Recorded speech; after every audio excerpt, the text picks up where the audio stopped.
Welcome to Sacred Caregiving. My name is Barbara, and today I want to talk a little bit about dealing with dementia, or as my aunt used to call it, dealing with a toddler in an adult sized body. Now, much like a toddler, there will be times that a person with dementia will be throwing a temper tantrum. There will be times when they just get something stuck in their brain and they're just off and running for no apparent reason.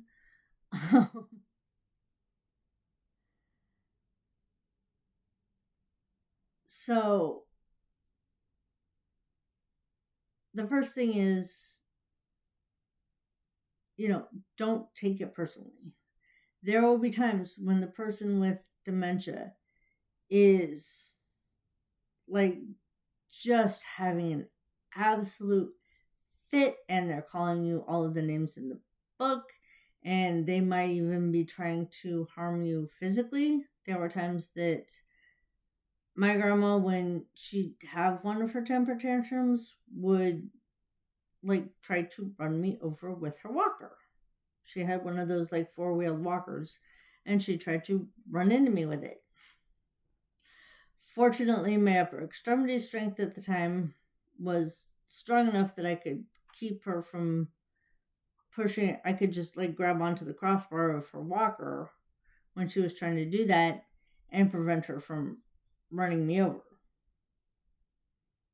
That didn't stop her from then trying to turn around and go out the opposite door and my having to run back through the house to get to the opposite door. Thankfully, her house was not that big. And prevent her from going out the other door. Much like a toddler, we kind of had to baby proof, if you will, the house at nighttime. And by that I mean we lock the doors and we just put like a piece of lightweight furniture, just like a lightweight patio chair or something in front of the door. In no way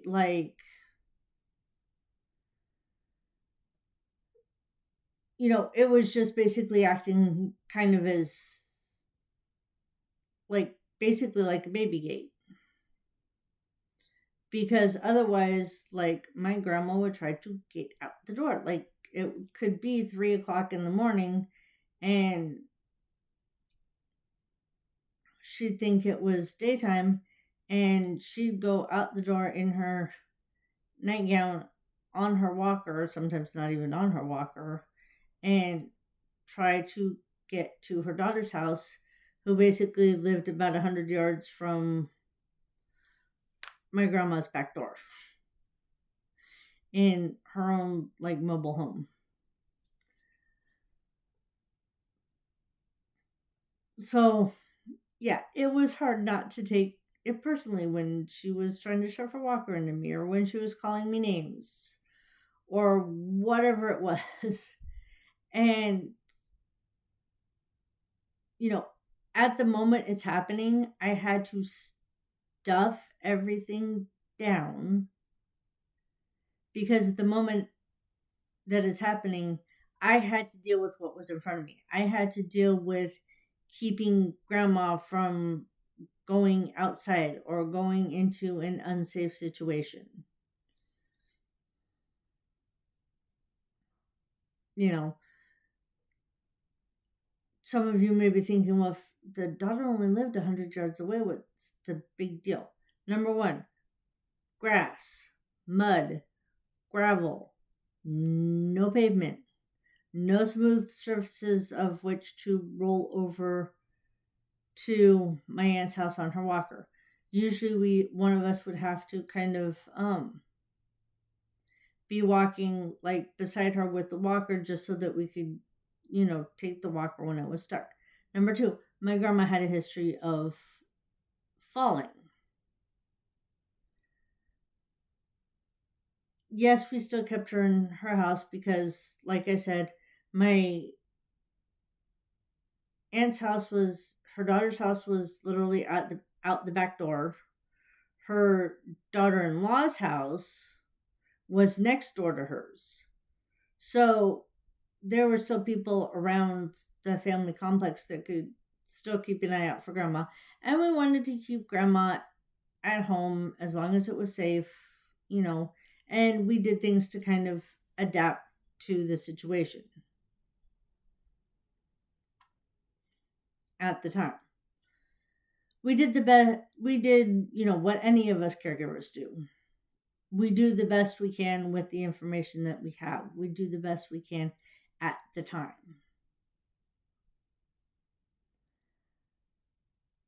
So that was the first thing. Second thing is, you know, when possible, like with a toddler, you know, you pick your battles. You know,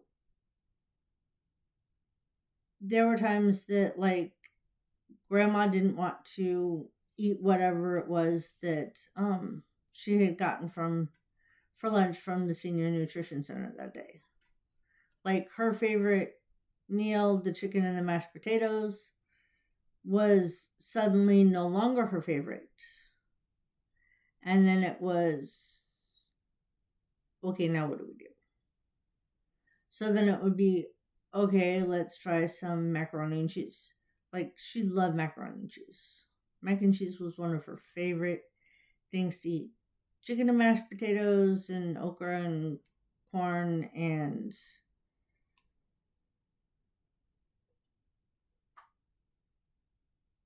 macaroni and cheese. So then we switch gears and give her macaroni and cheese because it was not worth it for to do that battle with her. You know, there were days that she didn't want to take a bath. Now, if she'd had a bath the day before, if she hadn't had any, issues of, like, her peeing herself or pooping herself, if she hadn't had, like, any of those issues that day, then her not taking a bath, not a big deal.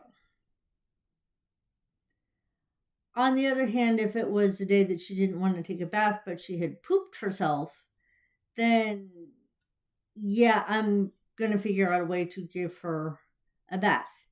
Even if it's just, giving her a sponge bath in the kitchen with her fussing at me the whole time. It's like, yeah, I'm still going to, and having to explain to her, you know, you're dirty. You've got poop on you. I need to clean you up.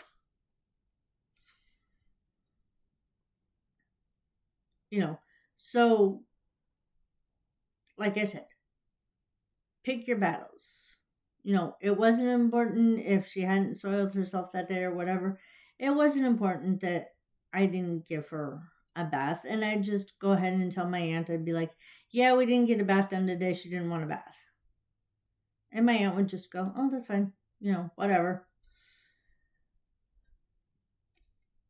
And part of it too was my grandma grew up during the Great Depression and during World War II, where you didn't take a bath every day. When you would, like, take a bath, like, if you were lucky, once or twice a week, you might take a bath.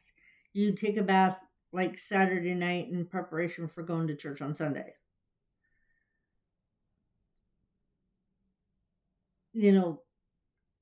Things like that. It wasn't as important to me, like, if she wanted to go outside. I'd be like, okay, you want to go sit on the front porch. You give them a little bit of a choice, but you don't give them an open-ended choice. With my grandma, one of the things that I used to do was I used to give her, and you give them, like, a little bit of control over something, because one of the things that dementia robs you of is control. Like, suddenly everybody else is in charge of your life. You're no longer in charge of your life. And if you're like I know with my grandma, she was, single mom for a number of years, raised three kids by herself, held down a job. She was a single working mom during a time when the norm was like the Ozzie and Harriet show, or at least that was the perceived norm. So she was a single working mom, and she and her sisters basically helped raise each other's kids. So for her to suddenly go from that to like having decisions made for her was, a loss of control. So I tried to give her control over little things. Like I said, like if she didn't feel like taking a bath that day, and it was no big deal that it was no big deal. It wasn't going to affect like her physical health if she didn't take a bath that day. Fine. You know, Other thing that I would do is, you know, give her some sense of control back with like her clothing. I'd be like, what color do you want to wear today, Grandma? And she'd tell me, like pink, blue, red, green, whatever. And I'd be like, okay, Grandma. And I go into the closet and I'd pick something appropriate in that color for the day. Like, obviously, if it's like 40 degrees outside, you're not going to put her in a pink shorts and t shirt because she said she wanted to wear pink. You put her in like long pants with a pink top and a pink sweater, and she's good. And you put her in like pink pants, with like, or you put her in slacks with like long johns underneath, or you just put her in like the pink pajama bottoms. So you give them a choice, but you also don't give them like a broad choice of like, what do you want to wear today, Grandma? It's like you keep it short, simple. The other thing that you have to do is sort of learn to decipher their phrases because they will use the same phrase for everything. Like with my grandma, the phrase that she used for everything is when's Deb coming home? When's Deb coming home? Deb was her daughter. So she'd always be asking, like, when was her daughter coming home? Now, for the family, we had to decipher that because when's Deb coming home could be anything from she actually wanted to know when her daughter was coming home to she was hungry, tired, bored, not feeling well, whatever.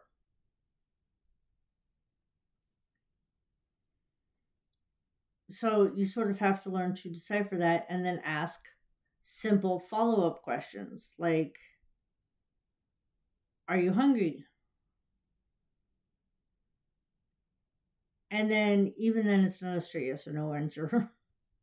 With my grandma, it was like, if it was a simple yes, then you knew she was really hungry and she wanted something like now. If it was, oh, I could eat, meant that yes, she was hungry, but you had like a little bit of time to prepare something or take her somewhere to get food.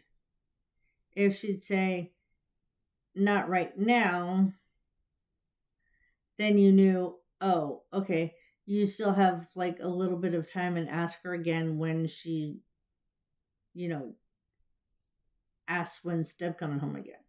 If she flat out said no, which she rarely did, but if she flat out said no, then you knew, okay, I can wait like 10, 20 minutes or whatever, and then ask her again the next time, like in 10 or 20 minutes when she asks again. Or if like, you knew that dinner was forthcoming, then you could say, you know, it's okay, dinner's on its way.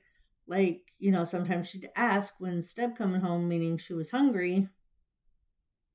When we were over at my Auntie Deb's house and my Auntie Deb was cooking dinner, then we know, oh, okay, let's go ahead and we'd ask her, are you hungry, Grandma? And she'd be like, yes. Then we'd be like, oh, okay, let's give her a little bit of salad right now to tide her over until like actual dinner's ready. Or let's give her like a little piece of bread or something before dinner to stave off that hunger because she was also diabetic, so we had to monitor her blood sugars and make sure her blood sugar didn't drop. Now, because their vocabulary is limited and because one single phrase can mean many different things, once you've deciphered what they are meaning by that phrase, then, like I said, then you can go on to fix it. Now, sometimes that doesn't always work. What we notice with my grandma is that, when she'd start asking more frequently, when Steb coming home, we'd be like, oh, something's wrong. And then we'd have to go through like, you hungry? No. Are you tired? No. Are you feeling okay? No. Oh, bingo. She's not feeling well. Okay. Or if, there were changes in behavior. Like like the example that I gave earlier when of not taking it personally, when my sweet grandma who like smiled at everybody, always wanted to go places and everything, and just be like the sweetest, nicest lady on the planet.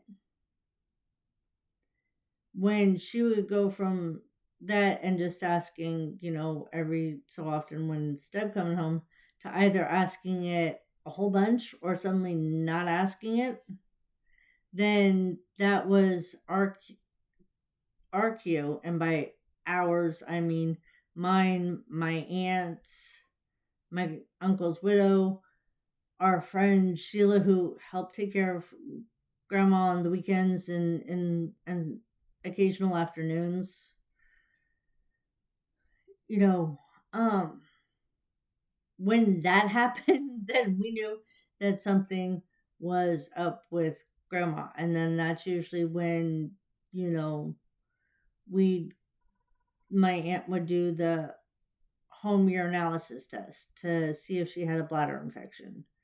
Well, then if she had a bladder infection, it was okay. Then call the doctor, find out did he want to get a specimen? Did he just want to order antibiotics? Whatever. You know, find out how the doctor wanted to treat this positive urinalysis test. If it didn't like show up on the, home test, then call the doctor and say, oh, we're noticing these changes in behavior. We think something's wrong. She needs to be seen. And then and fortunately, the doctor's office for the most part had enough trust in my aunt's ability to notice that something was wrong. Because the rest of us, what we would do is most of the time we would just report it to my aunt and say, this is what's going on. And when my grandma got on to home care, then we would call the home care nurse and we'd say, this is what's going on. And she'd be like, okay, I'm going to go ahead and report it to the doctor, or okay, I'm going to go ahead and make a note of it. Let me know if anything changes, what have you. If it was something urgent, then yes, she'd come out. Otherwise, it was, okay, I'll see you on the next visit and we'll address it then. So it just sort of depended upon the situation. But you, as the caregiver, know when something has changed. And then it's up to you to sort of report what those changes are to the physician, to the healthcare worker, whoever the medical professional is that is taking care of the person, then, report those changes, because you're the one who is with the person on a regular basis. They're not. They're in their offices. They're out seeing other patients, whatever. You're the one that's with them day in, day out. So you have to trust, you know, and be able to articulate those changes to the doctor.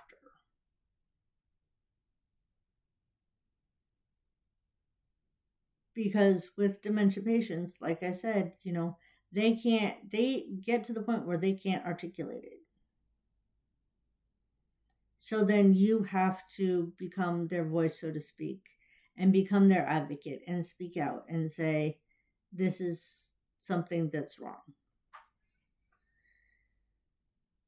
So, and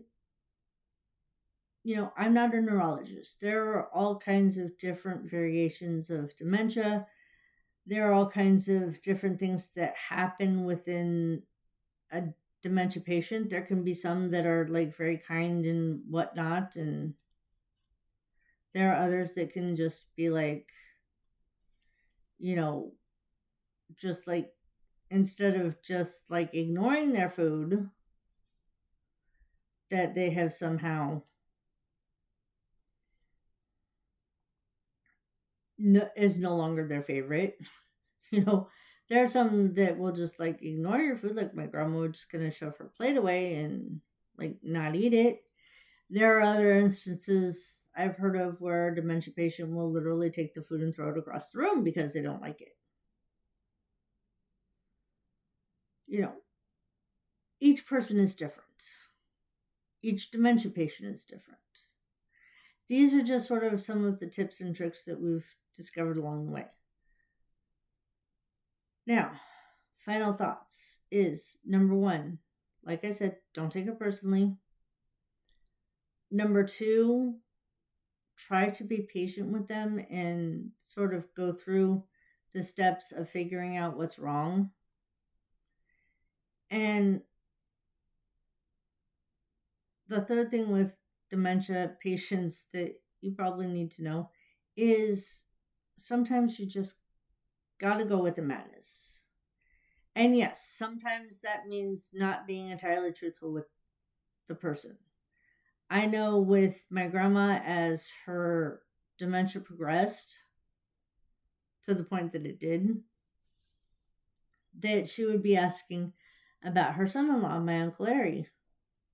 And it was not, she did not remember that he had passed. So it was like, she'd ask, was he sleeping? Was he at work? Whatever it was she asked, we'd just go, yes, grandma, he's at work. Or, she'd go to my aunt's new apartment, and for some reason, like, because she did not remember that my Uncle Larry had passed away, it was that she couldn't quite comprehend, like, one, why her daughter, that the apartment was her daughter's, or two, if it was her daughter's apartment, where was her son-in-law? Why wasn't her son-in-law there? Was her son-in-law still at the other house? And just having to, say very simply, where she'd ask, well, is Larry home? We'd just be like, no, grandma, he's not home right now. Or, she'd ask, is he at work? And we'd be like, yes, grandma, he's at work. He had passed away. But she did not remember that he had passed away. And rather than like upsetting her again with telling her, he's passed away, is we just be like, yes, he's at work. Yes, he's sleeping. Yes, he's whatever. Like whatever it was that she asked about where he was, we'd just be like, yeah, that's where he is, grandma. Because there was no point in trying to correct her. Because then she would have just gotten upset about the fact that he had died. She would be upset that she didn't remember that he died, or she would think that we hadn't told her or if we tried to remind her that she had been at the funeral, then she would have, been upset about that. There was no point in agitating her and getting her more upset about all of that. So, that goes back to pick your battles. Also, pick what information it's important to give them versus what information would be causing them more pain. So, hopefully, this is helpful to you. Drop a comment below and please like and subscribe and look for my upcoming book. Thank you very much.